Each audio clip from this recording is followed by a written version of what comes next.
بسم الله الرحمن الرحيم الحمد لله رب العالمين والصلاة والسلام على سيدنا ونبينا محمد وعلى آله الطيبين الطاهرين واللعنة الدائمة الأبدية على أعدائهم أجمعين إلى قيام يوم الدين.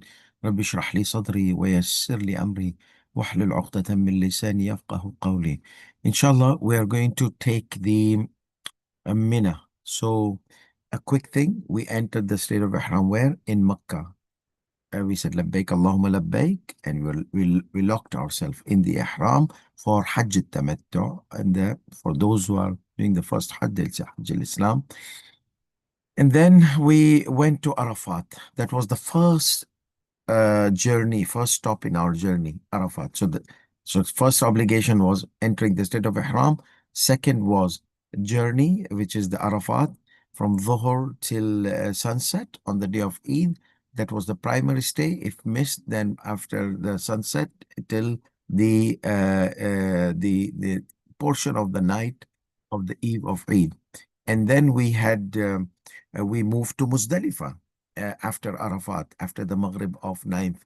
And portion of the night was essential, but the whole night, I mean, until, not whole night, until the rise of whenever you arrive at night, before Fajr, that is the essential, any time, a portion before Fajr.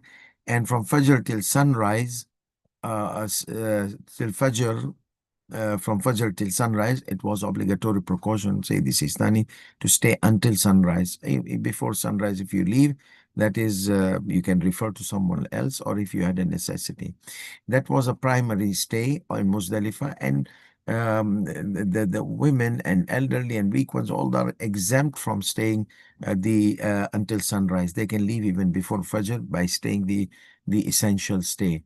And then if it was missed, then the secondary stay was the day of Eid from sunrise to Dhuhr time. That's it. If missed, then kiss your Hajj goodbye.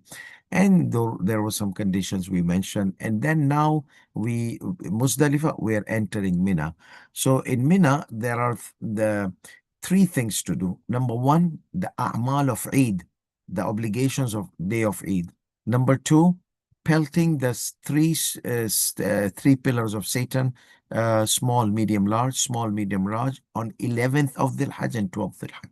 Only that, the whole day you are free. Only that. And it should be done after sunrise, not before sunrise, unless if the weak ones, for them, it's allowed for them to pelt earlier at night time. But for the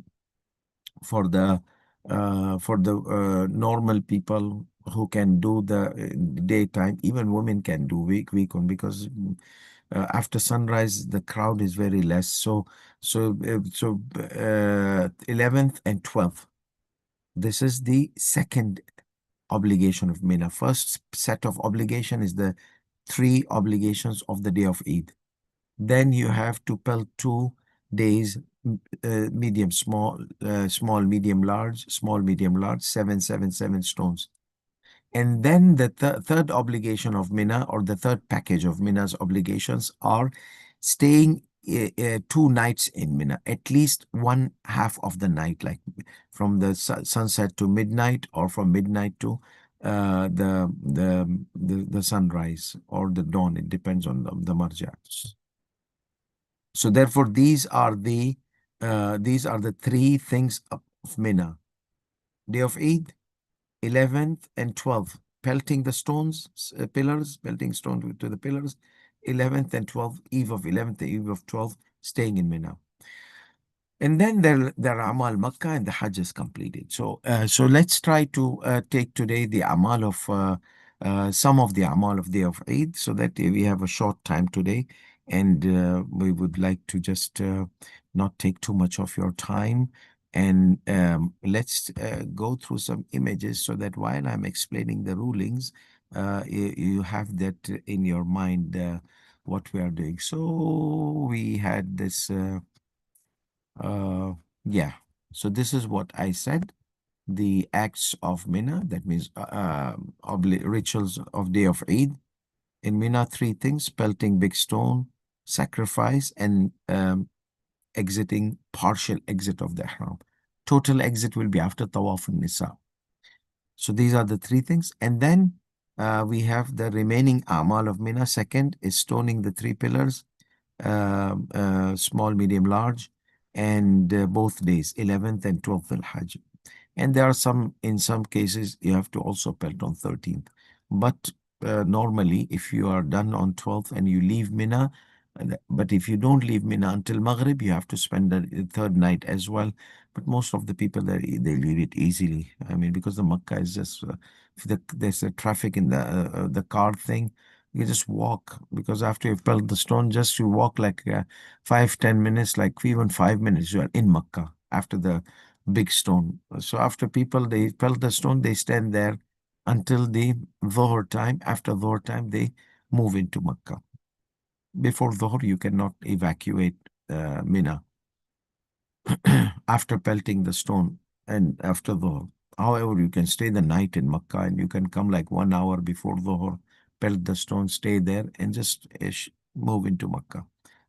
But those days, people, they stayed, they like to stay 11th of eve of 11th and pelt the 11th net, eve of 13th and pelt the 13th day. It's because if you stay in Mina, you have to do the 13th also, as, small, medium, large. And then camping 2 nights, 11th and 12th, and 13th, those who stay until sunset in Mina on 12th. But anyhow, let's keep it simple, 11th and 12th, or 11th and 12th in Mina. And then we have rituals of Makkah, which is like we explained in Umrah al-Mufrada, Tawaf, Hajj, Salat al-Tawaf of Hajj, Sa'i between Safa and Marwa for Hajj. Here, the perfume becomes halal, and then Tawaf al-Nisa and Salat Tawaf al-Nisa, you are totally exiting the Ihram. Here, you were partially exited. So this is something which we are going to do. This is a journey. We were in Muzdalifah. We entered Mina. And as I said, Jamrat al-Aqaba, the big one, is just on the border of Makkah. That means if you just look at behind of Jamrat al-Aqaba or something, you are in Makkah. And same thing. This is once upon a time. We used to be on the top of the buses. Nowadays, Uh, like it's difficult for followers of Sayyid al-Khawi. Most of these buses they have cancelled unless if you have nasib you can. And this is what we mentioned about Arafah. Arafah, this is Muzdalifah. And these see people are all going towards where? Mina. These lights are like Mina lights. So we are entering Mina. And once you exit Mina from the Jamrat al-Aqaba side, you are in Makkah. So it's green colored. Muzdalifah we did. And you can see Muzdalifah Mina is just like we explained previously. Muzdalifah Mina. And see, this is Jamrat al-Aqaba. It's just on the border of Makkah. And it's just beside Ghar Hira. And some say Ghar Hira is in Makkah, some say it's not in Makkah. You'll have to double check it. For Sayyid Sistani, if there are houses, expansion of Makkah, then it is inclusive to other thing. If there are no houses and it's not considered this area expansion of houses of Makkah, then it is not. This is not a river. This is the pathway. Okay, the roads and all the things. So small stone, medium stone, large. So the large was just on the border of Makkah. After you hit it, you are in Makkah. And then this is Masjid al-Haram.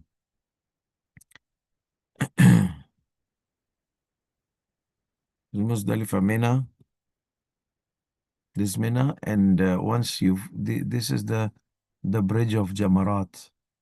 So once you pelt this one, so under these roofs, there are walls of Jamarat.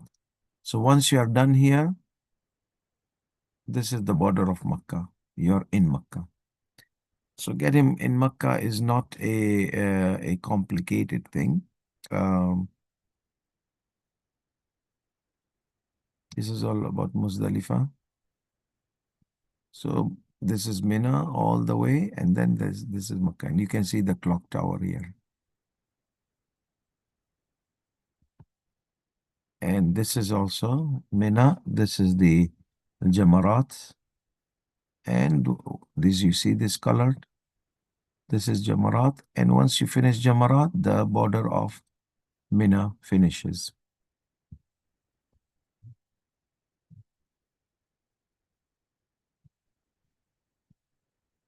Yeah. And you see three dots, small pillar, medium. So what people they do when they come, this is border of Mina, this side, they come in Mina all the way, they go to pelt the big stone all the way to, so the buses they go very slow, okay, but the pedestrians they go, they arrive like in 2 hours, they arrive there, though it's 3 kilometers, but it's too congested, too traffic, people are crowded, packed. So so those who have done mashi in Arba'in of Imam Hussein alayhi salam, for them this is nothing.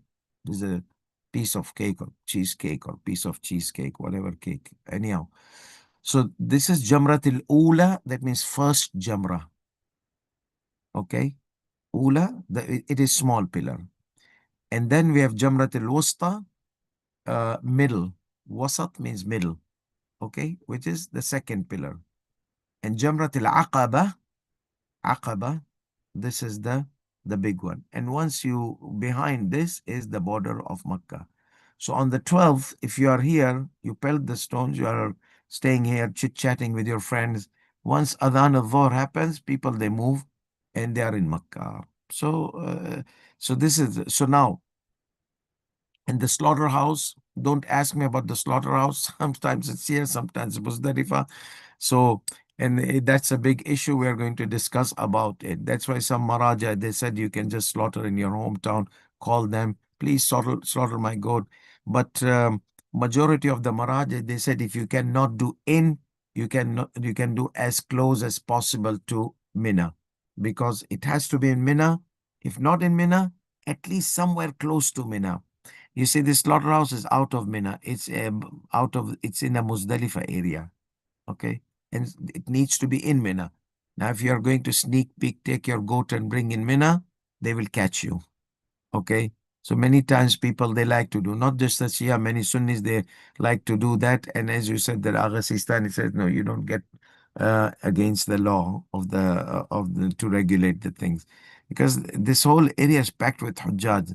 And if everybody starts slaughtering here, it becomes dirty, filthy, goat, blood, everything. So they regulate this thing and they don't allow anybody to take their goat alive. You want to take it there, sacrifice and take it with you. But don't take any alive goat inside Mina. So anyhow, so all this is packed with tents. There's a slaughterhouse here, somewhere, other places. So let's picture the Amal of Day of Eid. You are in Muzdalifah. Now, can't I slaughter just? No, it is sequence. The sequence is important. Remember, especially the last one, obligatory precaution. So, number one, go all the way there to pelt the big stone. Aqaba, remember the Prophet ﷺ did a pledge of Aqaba, so it's called Aqabat al-Madaniyin. This is where the people of Medina came and gave the pledge of allegiance to the Prophet ﷺ first time, and they were about five. Then they asked for a guide. The Prophet ﷺ gave them Mus'ab ibn Umair, a youth. He went there with them Medina. He came next year. He brought about 70, and they gave pledge of allegiance. And the Prophet tell the Prophet, "You come to Medina, we will support you." And that number was a good loyal number of loyal people. That's why this was the time for the Prophet ﷺ to move to Medina. So this is Aqaba. So you will not miss Aqaba, because Bay'at al-Aqaba al-Ula, first Bay'ah of Aqaba, second Bay'ah of Aqaba happened in this area around Madaniyin.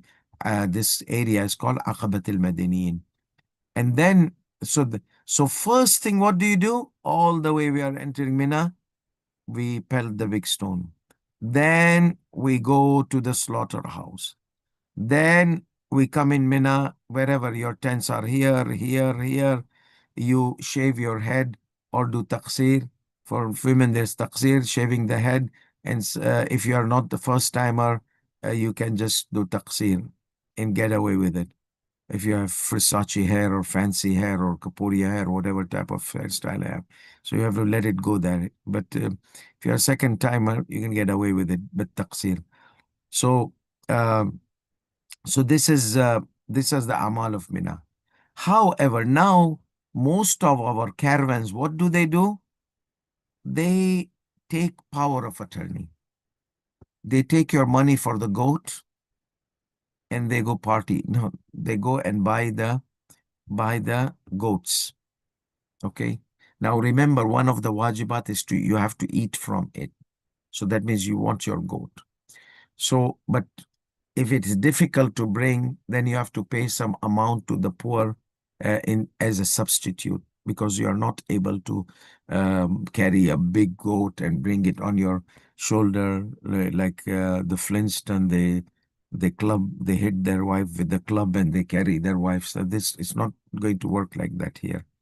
Okay, so what should we do? What normally they do is they give the power of attorney. There's a Maulana and there is a caravan leader and there's a group of youth. So they give the money to the Maulana and they give power of attorney. I give you the power of attorney to slaughter the goat or the sheep on my to slaughter the sacrifice on my behalf for Hajj Tamattu, Hajj al-Islam. And the Maulana says, I accept. So khalas, you don't have to do. You relax in the tent, okay? Um, uh, Actually, we do it just in the beginning of Makkah, everybody, not there. There it's too difficult to find people, especially after Muzdalifah. They become scattered like Bani Israel. So everybody has to come Mina. They are given the number of the area zone and the tag and everything that wherever you get lost, show them this tag. They will guide you where your tents are. So everybody arrives in Mina. If we say, even if you don't find anything, just enter Mina and go directly to the big stone, big Satan. So your sacrifice is done. They will call you or they will call the caravan leader and they'll tell them Fulan, Fulan. First of all, the Maulana will call the Maulana in the sacrifice area. I have Zaid, Ali, Muhammad, Fatima, Hassan. They have done their pelting and they need their sacrifice. So the Maulana there says, okay, after 5 minutes he calls, okay, these five are done. So Maulana says, now you can exit the state of Ihram. Your sacrifice is done. So this is all in the of it. Now many people, if they are not tired, they enter Makkah and do Amal of Makkah. Remember the sandwich, Tawaf, Sa'i, Tawaf of Hajj. They do that. If they are tired, they do 11th day. They do 12th day. Okay. So it depends. You can do Ayyam al-Tashriq, and if you can't, then you have the whole until the end of the Hajj. So this is Ahmal of Mina. Okay. We can see. Yeah. So as I said before, the pillar of the shaitan was one. They made it a big wall because many people would die there. I have an old image also, this one. This one was once upon a time, the shaitan was poor, one pillar. Then he got promoted and he got updated and he got became a rich shaitan pillar. So all this is one. Now this you cannot throw from here because it's in the top floor. It has to be in ground floor. You see this Lebanese or Iranian caravan, they're doing it from the down floor under the bridge. It's shaded. This open area. So it has to be from the ground floor, according to say the Sistani Damadullah and many other Maraja. This is the ground floor. It's enough space. Now, the ruling is you have to pelt where the original pillar was. So where is the original pillar was? Some say it is the first third. Some say it is the last third area. Some say it's just in the middle. Some scholars, they remember where it was like from the signs of the top because this was not renovated. Only this pillar was renovated.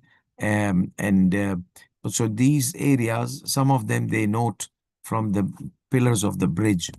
But if you can't, just hit anywhere, let's say. If you feel that Like if you're satisfied this area, then stick to that area, beginning, middle, because it's totally one. You can't distinguish. They removed the pillar and they build a wall. So pillar is no more there inside. There is an area where the original pillar was, but God knows best. People have different opinions about it. And then obviously the teeth, because you know the age by the teeth. Okay, I just want you to picture this. I know it's like a horror movie kind of thing, and so these are there's a certain age we're going to talk about it. But that you don't need to know. The Maulana who's going, he is responsible of the sacrifice. And then either you do taqsir, either you do shave your head. Okay, taqsir, halq.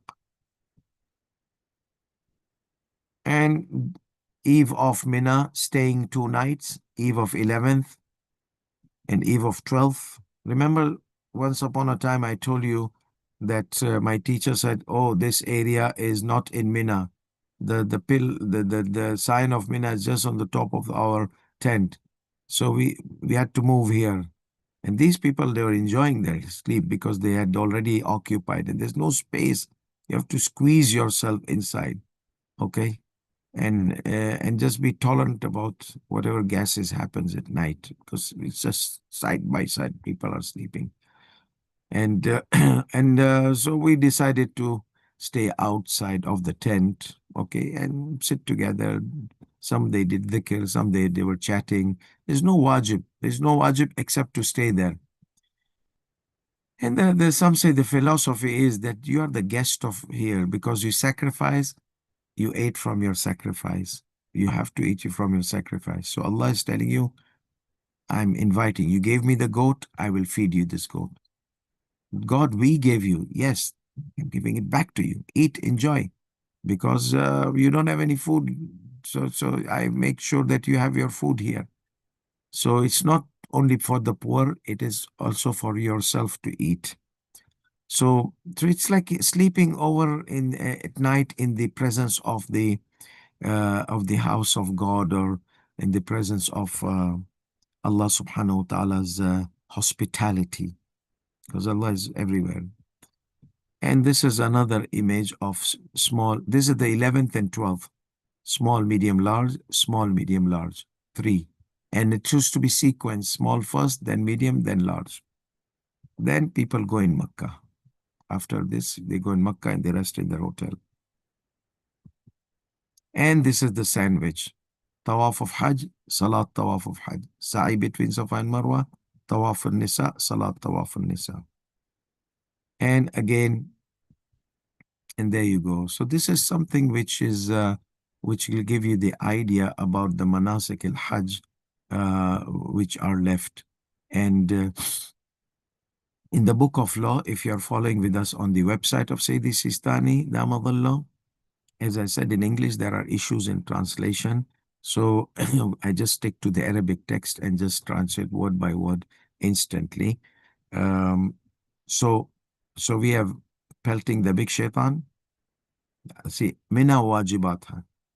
It is obligatory upon a person who's performing Hajj to stay in Muzdalifah after staying in Muzdalifah. That means after evacuating Muzdalifah, leaving Muzdalifah to Mina, to perform the obligatory a'mal there in Mina. And these are 3, okay? And they are in sequence the 4th, 5th, and 6th of a'mal of Hajj, obligations of Hajj. Because the first one was what? Entering the state of Ihram. Second, Arafah. Third, Muzdalifah. Okay? Fourth, Mina. Fifth, Mina. Sixth, Mina. So these are 3 wajibat of Mina. Then Amal Makkah. So first is pelting the big stone. The first thing people, they go is there, where I told you when it was pillar, and it's not that many. So we will go through these rulings about, yeah, we'll be done inshallah soon. And there's not that many complications in pelting the stone. It's not like Like if unknowingly, unintentionally miss, you don't have to kiss your Hajj goodbye, uh, like Muzdalifah and Arafat. Okay, so رمي جمرة العقبة. Remember عقبة المدين, بيعة العقبة الأولى, بيعة العقبة, first pledge of Aqaba, second pledge of Aqaba. So this is because it is on the border of Makkah. So the fourth obligations of Hajj al-Tamattu, it is pelting the stone, pelting the pillar of Aqaba on the day of sacrifice, Eid day. So Eid day, you're enjoying with your family in hometown and this and that. And the Hajis are in the very like desperate condition with the Arafat coming from Arafat, sweating and this and that. And especially nowadays in summers, it's like, and uh, and then they go there in Mina and then they pelt the stone, more sweat, more thing. And then it's all jihad fi sabilillah. You're rewarded. I mean, I'm saying it not to freak the hell out of you for Hajj. No, but I'm telling you the reality that it's you are enjoying here and then the Hujjaj, then the day of Eid, they are in a very and then they wait until when the sacrifice will be done, when they will call. So the person, the Maulana there, he should be considerate about the condition of the Hujjaj that they need to get rid of all this situation. I mean, they can shower, but not using the soap with the perfume. They can shower, they can have a cold shower, hot shower without you. They can use soap, which is like not scented soap, like a soap of olive oil or something like that. So they can refresh themselves. It's not like, but Pili people, they say, no, I just once and for all, let me just get it done and shave my head. I don't want to get shower and then shave head and then go then I'll take my shower properly in Makkah after I exit the state of Ihram. But still, you cannot use the perfume soap until Tawaf of Hajj is done in the Sa'i. So those are the areas which you need to be considerate. But you can use the scentless shampoo or scentless soap. Anyhow, so Jamratul Aqaba. And what are the conditions in Jamratul Aqaba? 8 conditions. Remember, intention, okay, of nearness and with sincerity. Same thing in all the manasik we saw. Niyatul Qurba, to achieve the nearness to Allah subhanahu wa ta'ala, okay, and then with sincerity, not showing off loyalty to Allah subhanahu wa ta'ala, sincerity. How many stones? 7 stones, should not be less. 7 stones, 7 days a week, okay, 1, 2, 3, and not like holding in one hand and 7 together. No, it should be one after another, and less is not sufficient. And it is not sufficient to pelt other than the Jamrat al-Aqaba from the things. Like you find some other pillar, you find some other things, and you pelt 7 stones in that area. No, it has to be Jamrat al-Aqaba. It has to be the pillar of Aqaba, which is the third pillar or the biggest pillar. Okay, it has to be the biggest pillar of Satan, uh, not anything else. If somebody is like this, like a gigantic beast kind of thing, and they were pushing here and pushing there, and and you'll say, this is the real shaitan. Let me just pelt him. And especially his head is like ready to be pelted, for example. No, no, no, no. Just pelt the pillar of Satan. Don't do messy things. And you cannot do.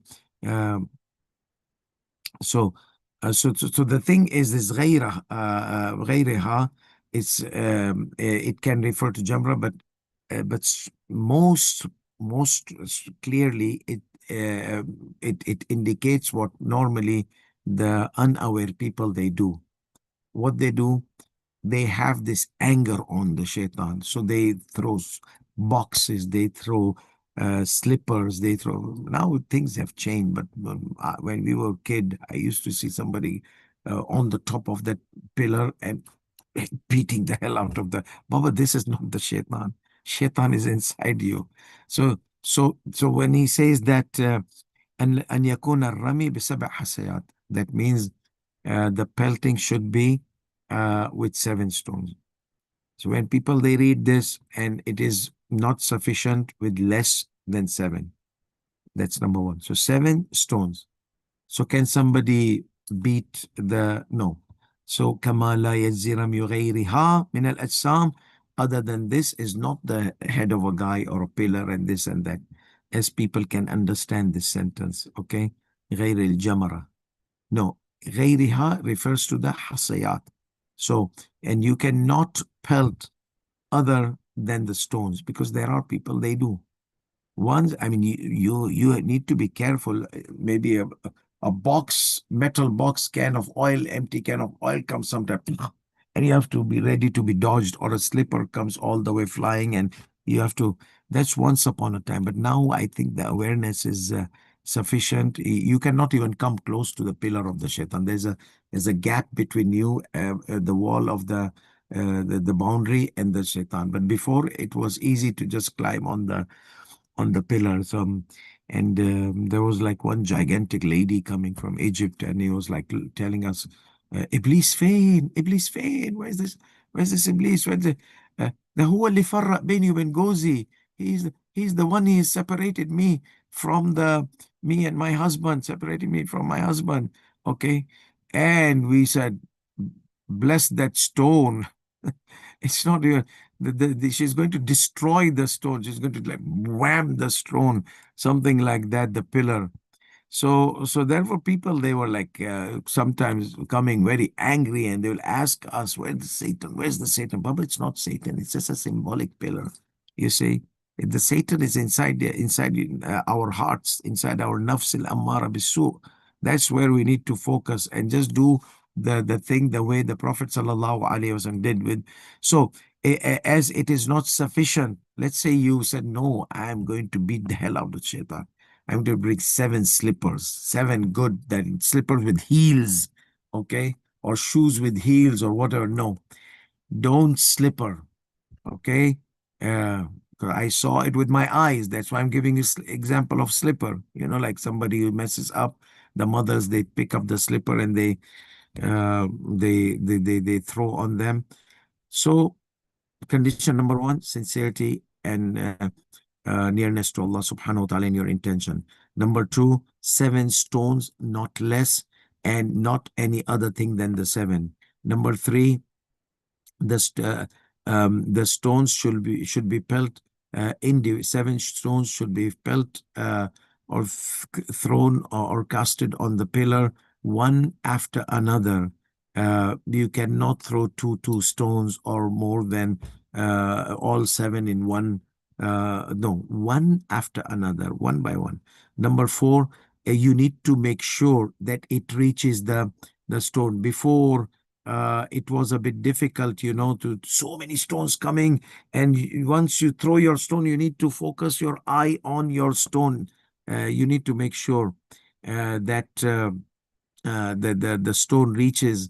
If it does not reach, let's say if it was like an elderly guy, he shot and it fell down in that boundary and it did not hit.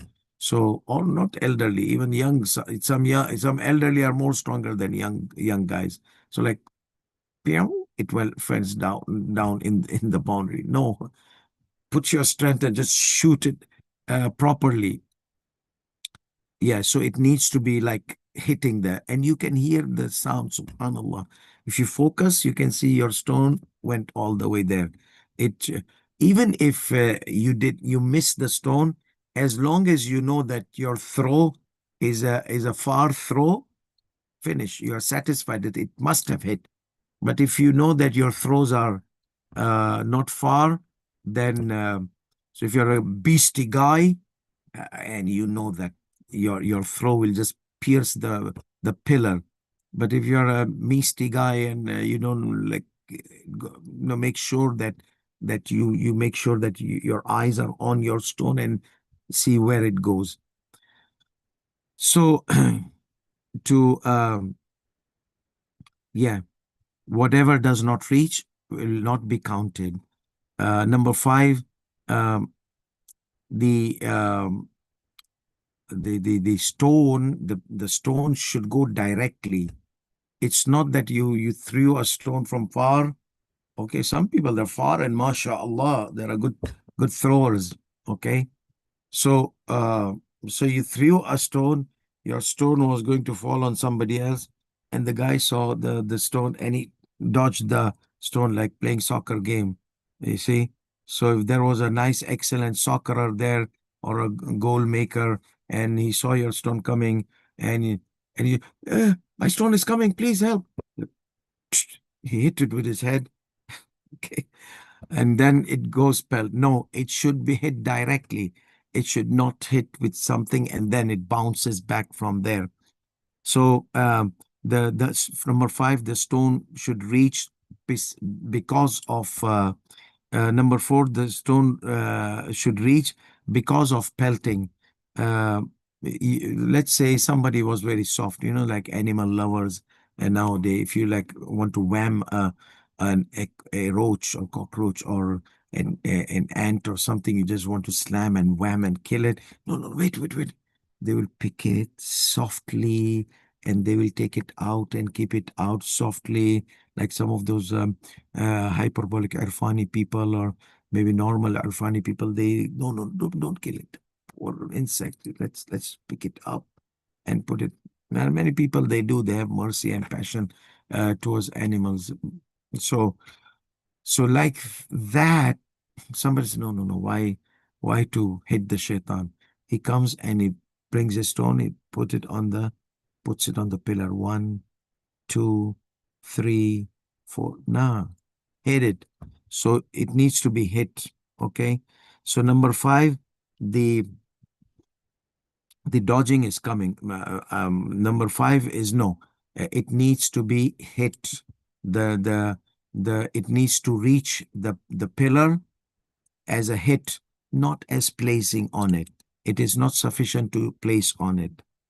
Number six, it should the hit of the stone to the pillar should be by the person himself. Um, so not by dodging someone else's. Therefore, if the stone, he threw the stone with his hand and it bounced from the animal or a human and then reach the pillar, it will not be sufficient. Okay. So like dodging, that is number six, the dodging condition. It should not dodge from the animal or bounce. It should not be bounced by animal or bounced by a human. Um, if it goes indirectly, it will not be sufficient. It should be a direct hit. So it should be a direct hit with his action. Therefore, if it bounces, if it he hits through his hand, but it bounces through an animal or a human, and then he hits the pillar, it would not be sufficient. And similarly, if he throws and it came on the animal, and the animal moved beside the jamra and it fell underneath the pillar, okay, or it hit because of the animal moved, like animal saw the coming and he got hurted, he hit. I don't know how the animal works, but I know human because soccer players can understand this. um, so it was bounce and the hitting happened because of the movement of the human or animal, then it will not be sufficient.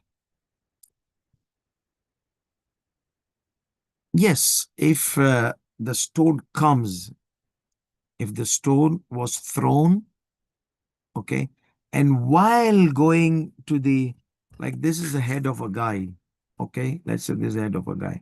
While going, and that was a beastie guy, like the piercing guy, and it touched the head and so there was no it was a direct, but it touched something and then hit the stone, so there will no problem. The guy might have got a scratch here. Oh, what is that? When did that happen? And he was like lost in that the pelting the stone. He doesn't know the if something went over his head. For example, I mean, these might have happened, and there's many of these are narrations. So that's why, I mean, um, can somebody be hit like that? Yeah, I got hit. I want to hit the shaitan, and the shaitan hit me. So in the pillar days, you see, you had to be careful to stand behind the pillar. If you just peek, you'll get the stones coming from the next side, because not everybody would hit the pillar. People will miss. There's so many people they miss though. So what happens that let's say this is the pillar, okay? This is the pillar. So people will hit. So some people will not hit directly. It will pass through. Okay. So I was standing behind and somebody pushed me. I just came a little bit. Phew, I got a stone in my eye. And Alhamdulillah, Allah subhanahu wa ta'ala help by the sake of our Aim alayhi Islam. My glasses crashed and the pieces of glasses went into the eye. There was a damage. Anyhow, those were those days. So we used to advise them to not to peek left and right, even if you are forced to like push, like the way it happened to me. So they said, what happened? I said, uh, رحت أرمي الشيطان والشيطان رماني. I went to pelt the shaitan and shaitan pelted me. You are pelting me? Take this. And I got this. So therefore, if it goes through something, but it went directly with the force of the thrower and not anything, but it hit something and then continued its way. نعم إذا لاقت الحصى في طريقها شيئا ثم أصابت الجمرة. However, if it was in his way and touched things through going its way on its way towards the pillar, and then it hit the pillar. Uh, yeah.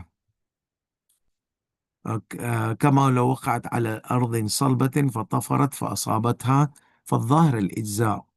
So if he gives an example that it would be sufficient, such as what? Such as it touched a very hard ground and then it bounced there. So this was not the earth bounced it. No, it was from the force of hitting the earth and it bounced back on the earth, from the earth to the pillar, from the ground to the pillar. Okay, if there was a smooth ground, no dust, nothing, um, and also, I mean, we can picture if there was somebody who was like shining head. You see, you'll see a lot of, because many Sunni fellows they do the shaving in the Umrah, so you saw some nice shining skulls. Okay, so it touched the skull and bounced from the skull, not the dodging movement of the soccer player. No, he was saying, what was that? It tucked and touched that the skull was shiny and solid and this and that. This can be, but from the ground, you don't see the ground there. So let's say it touched the ground and bounced from the ground by itself, okay, from the force, or somebody's head, tuck, and then went there, bounced without any movement. There was no haraka. The condition is it should not be the haraka of something else. Haraka of haywan, movement of the haywan, movement of a human. It should just be going, touched, bounced, and went there. There was no movement from other thing. So he said, such as if it collided with um, something such as solid ground, okay, and then from there bounce to the pillar, then apparently it would be sufficient because there was no extra haraka in it. And don't talk about the slingshot, okay? And yakuna rami biyadihi. That's number 7, okay? It needs to be with the hand. فَلَوْ رَمَى الْحَصَيَاتْ بِفَمِهِ. Let's say, like those people who put the chickpea in the mouth and like, and they do the competition of chickpeas. Okay, let's see who can throw farther. They want to check their forces, how far they can shoot. So, so he kept, and he was a good shooter from the mouth. He said, my grip of my hand is not good. Let me put in the mutton. So, like he started shooting from the mouth, the stone. No, but with your hand. Okay. Um, so the pelting should be through hand.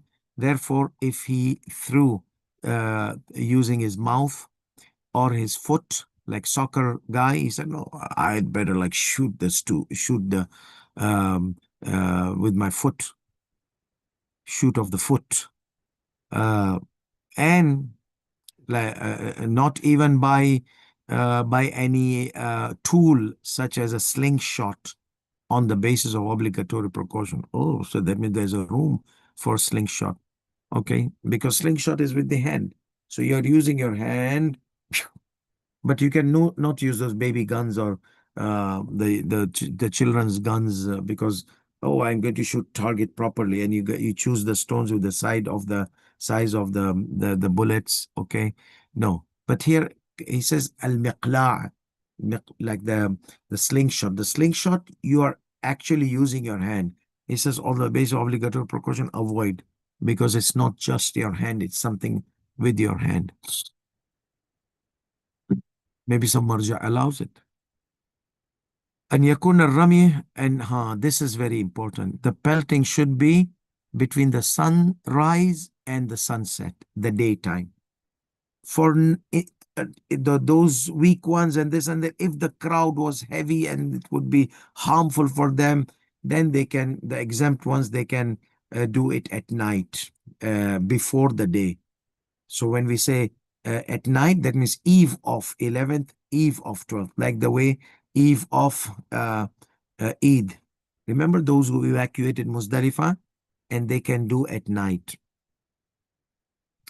Uh, so uh, the pelting should be in the daytime. And this is one of the mercy of Allah subhanahu wa ta'ala for school of Ahlul Bayt, that they are not attacked with the crowd, heavy crowd. Why? Because school of Ahlul Bayt, they say from sunrise till sunset. School of companion from Dhuhr till sunset. So if you are planning to be there Dhuhr, I would not advise you, because majority of the school of companion, they come there and it's become so packed. It's difficult. Even with this wall, it becomes difficult. So better just do it after sunrise and go Makkah and rest the whole day and come at night in Mina to stay the midnight or the whole night. Okay. So just do it. Or other option is, or do it. I'm talking about 11th and 12th. Do it before Maghrib, before sunset, because you have to spend night there.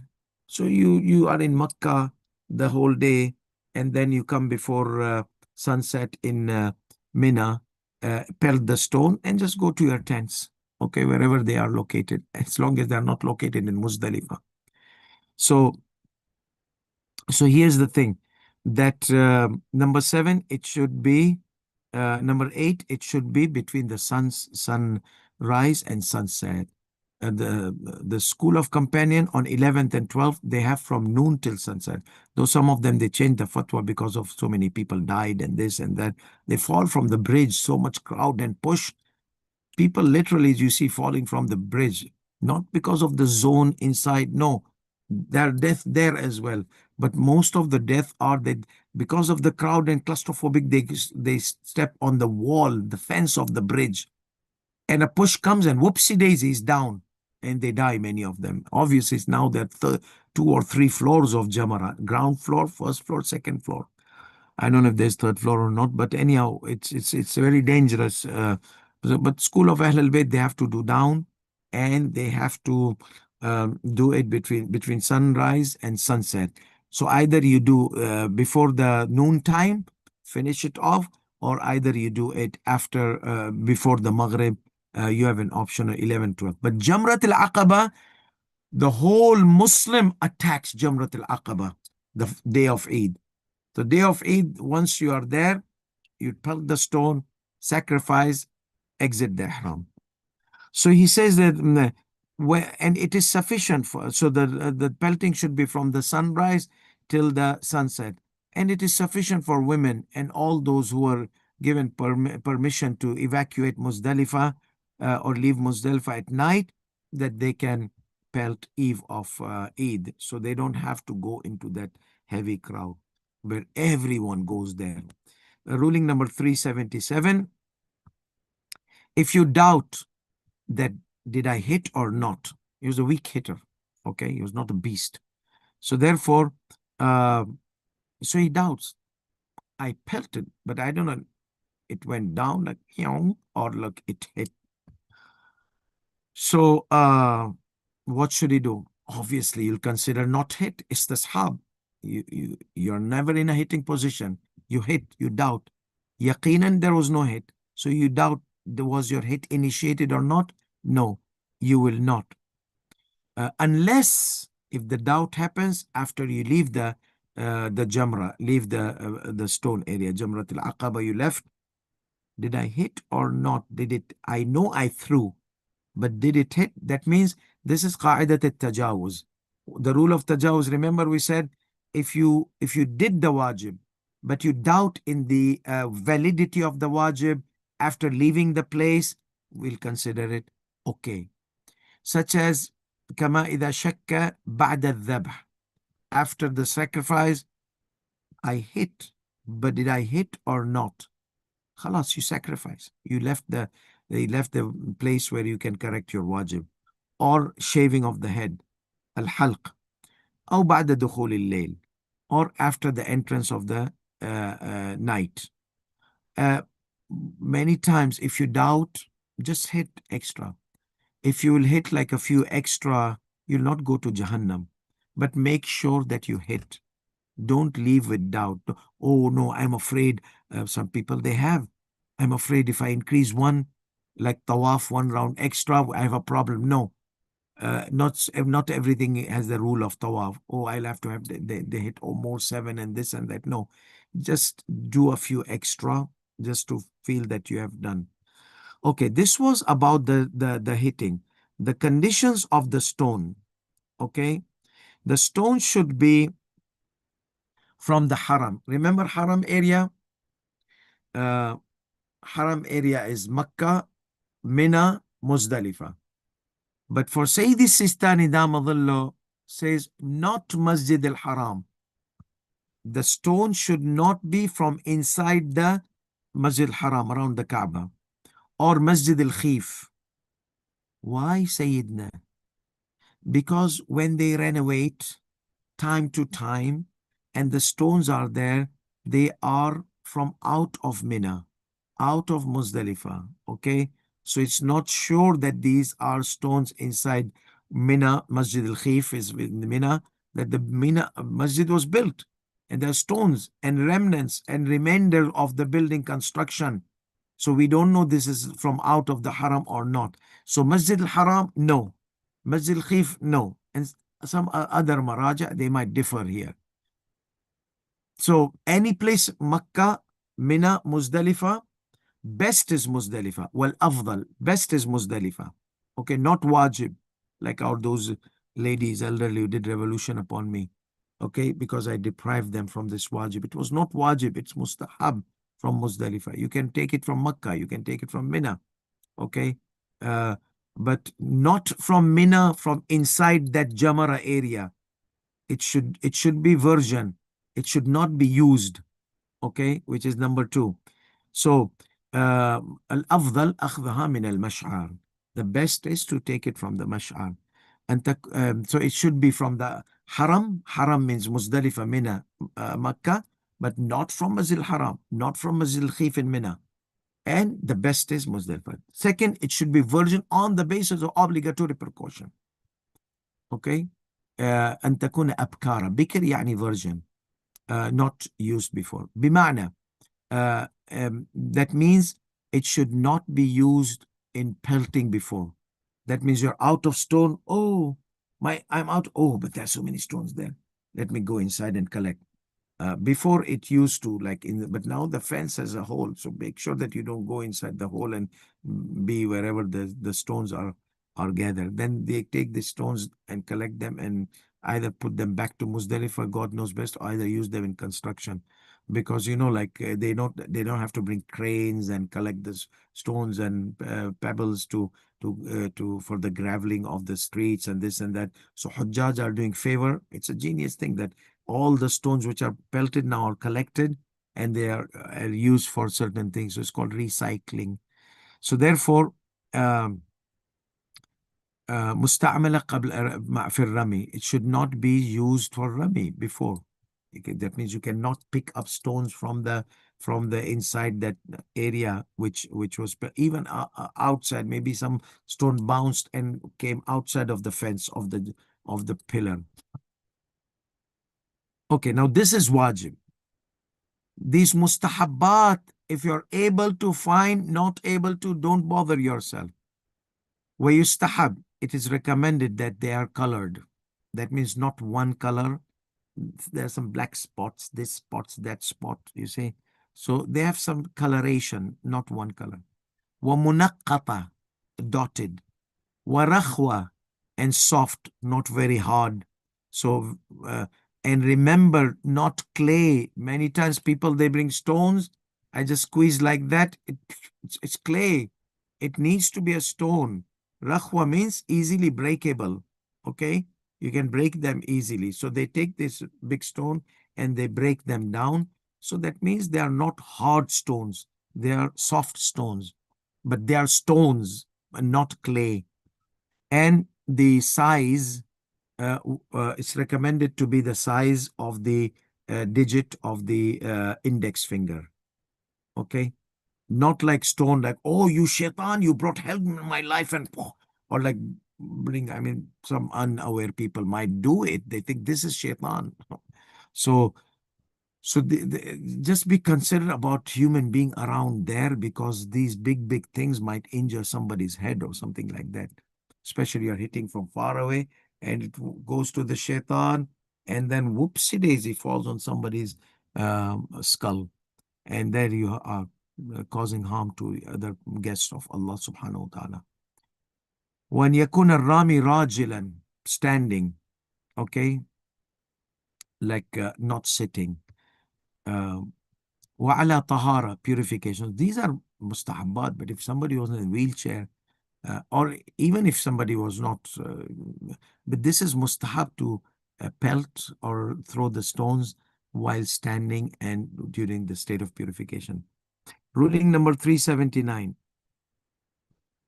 If the Jamra, this is very important, a difference between the school of Ahl al-Bayt and school of companion, and some of the school of some of the Maraja, they might allow if it goes taller than the original height. If, ruling number 379, if the Jamra, if the pillar in height, if the pillar was increased in height, promotion, okay, upgrade. So if the pillar of the Satan, the Jamra, was was increased in its height, then he said it is not sufficient to pelt that extra portion on the basis of obligatory precaution. So that's why not from the top floor, not from the floor above, from the ground floor, and don't pelt all the way on the top. Remember, I showed you the wall is connected with the ceiling. So don't go. Try to hit, because the Jamra normally was a bit higher, 1 meter higher than the height of the people. It was 2 meter. So don't pelt so high. And the basis of obligatory precaution, to hit the height which was in the past. Okay. If you don't know, just your height or a little bit above, that's fine. Not too above. An obligatory precaution, not to pelt more than the height which was in the past. If he was not able to do that, فإن لم يتمكن من ذلك رمى المقدار الزائد بنفسه. So if you're not able to pelt straightforward, or or if you're a high shooter, when you shoot high. You don't shoot straight, or you don't shoot a little bit like so. If you shoot all the way, it goes close to the ceiling. Okay, then you pelt and ask someone else to represent you also in pelting the lower portion.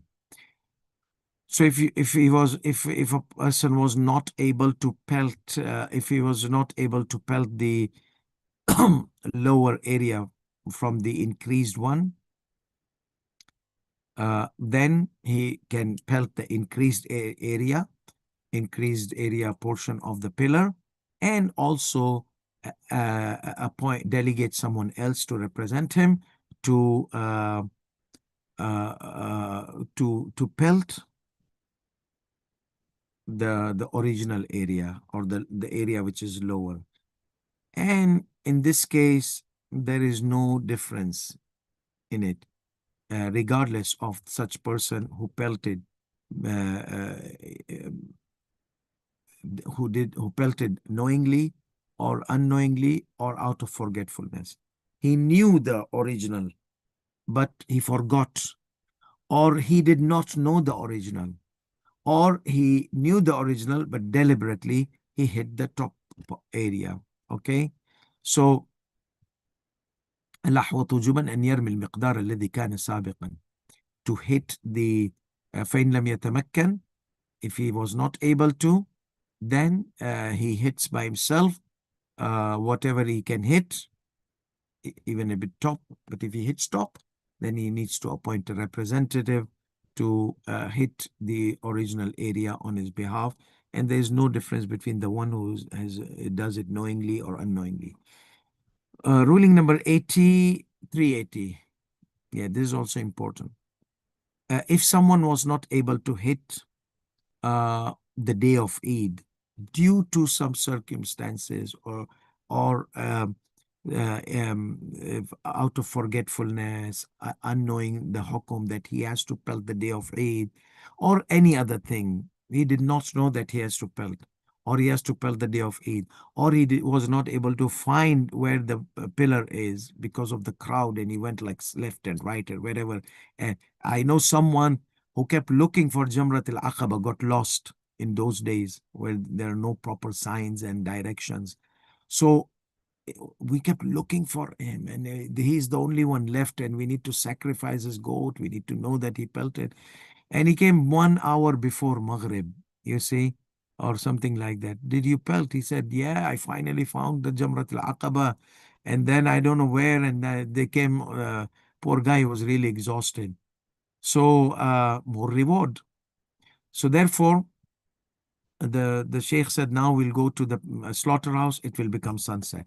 So just tolerate one more night in Ihram, and tomorrow early in the morning, we'll make sure that your goat is slaughtered, sacrificed, and you can get off your Ihram.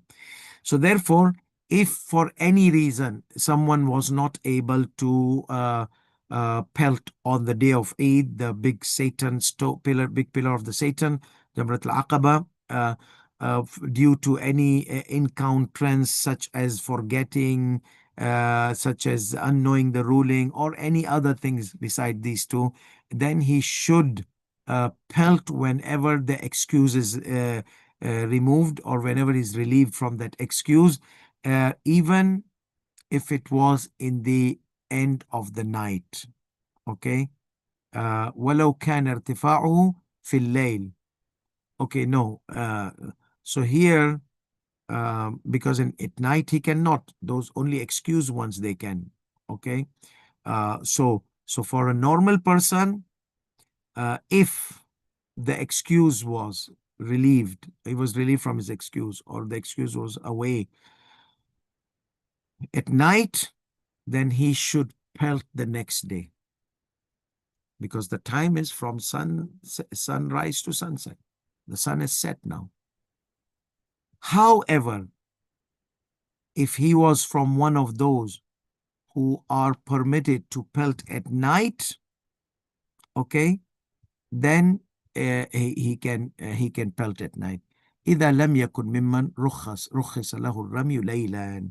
if he was not from those whom are permitted to pelt at night, such as it will be mentioned as it will be mentioned later. So therefore, if you missed the pelting, and then the sunset, keep it after sunrise next day. Just sleep and relax.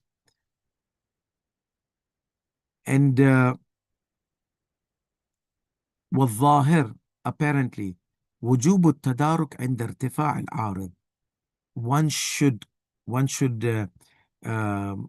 once the excuse is removed or is relieved from his excuse, whatever excuse was which caused him to delay, just go and just once the sun rises, just go and pelt the stone, as long as you are in Mina. Rather, even if you are in Makkah, just come back to Mina and pelt it. Let's say at night, eve of that night, okay, eve of 11th, he stayed portion of night in Mina and he did his wajib and he went Makkah. Come back and pelt as early as possible. Okay, even if it was second day, even if it was Thursday, third day, 13th day, whenever you remembered, okay, whenever you realized that you had to pelt the stones, okay, بل فيما حتى ولو كان بعد اليوم الثالث عشر, even if it was after the day 13th, he realized or he remembered or he found out, even though some ulamas, they say after 13 you cannot pelt. You next year, upcoming year, you ask someone else to pelt the stone for you on these days. Okay. وإن كان الأحوط استحبابا. Sayyidi Sistani says no, even though you pelt it even after 13th of the Hajj, even though it's recommended precaution in this case that you redo the Rami in the upcoming year by yourself if you did the Hajj, or appointed a representative who, if you do not go for Hajj. So this is the thing that Sayyidi Sistani says, even if you remembered or realized after the 13th, felt after the 13th, even though it's recommended precaution to redo it next year when you come, and or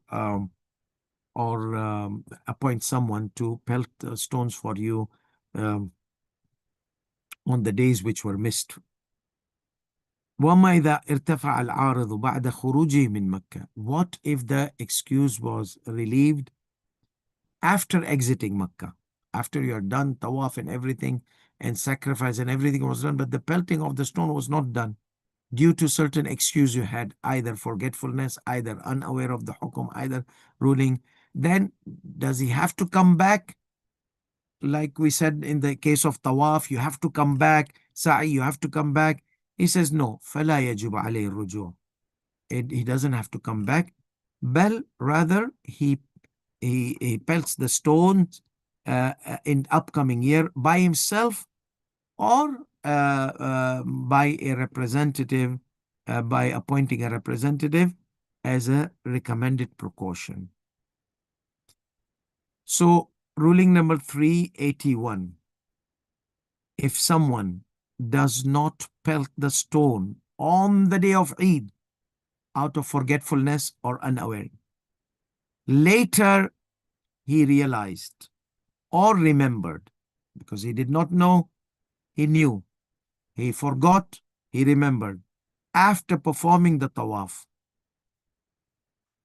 Oh my goodness. So what should I do? Was my tawaf invalid? No.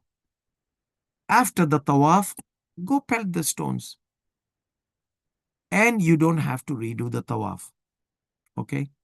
وإن لم تجب عليه إعادة الطواف, even though it's recommended precaution to repeat. So what this is out of forgetfulness and unawareness, because this is narrated excuse. Okay, then he comes back and completes the sa'i or whatever, I mean, in the same day, obviously. So what if he um, if he did not pelt the stone for excuses other than the forgetfulness or unawareness. He says in this case, the tawaf will be invalid. So he has to repeat the tawaf after pelting the stone. So we have two types of excuses. Excuses such as forgetfulness or unawareness. You don't have to redo the tawaf. Any other excuse, he did not forget. He knew the ruling, but he was uh, like stacked somewhere in the crowd. He missed because of the crowd, because of some other things. Okay. And he said he arrived in Makkah. He said, let me just do the tawaf and of Hajj and this and that. His sacrifice was done, but he did not pelt the stone. For example, we're going to come to that area, the sequence. What type of obligation is the sequence of the pelting and sacrificing and unlocking your ihram? So in this case, if he got stacked, he got lost, he got whatever, he got fainted, became sick, God forbid, whatever reasons other than forgetfulness and unawareness, then his tawaf will be invalid. Sequence is required here. So it is obligatory upon him to repeat the tawaf after pelting the stone. وآخر دعوانا الحمد لله رب العالمين وصلى الله على محمد وآله الطيبين الطاهرين. Tomorrow we, inshallah, or in our upcoming session, we are going to do the um, the ruling of sacrifice. So we are done with pelting of the Jamrat al-Aqaba. So we are going to do the sacrifice. Wassalam.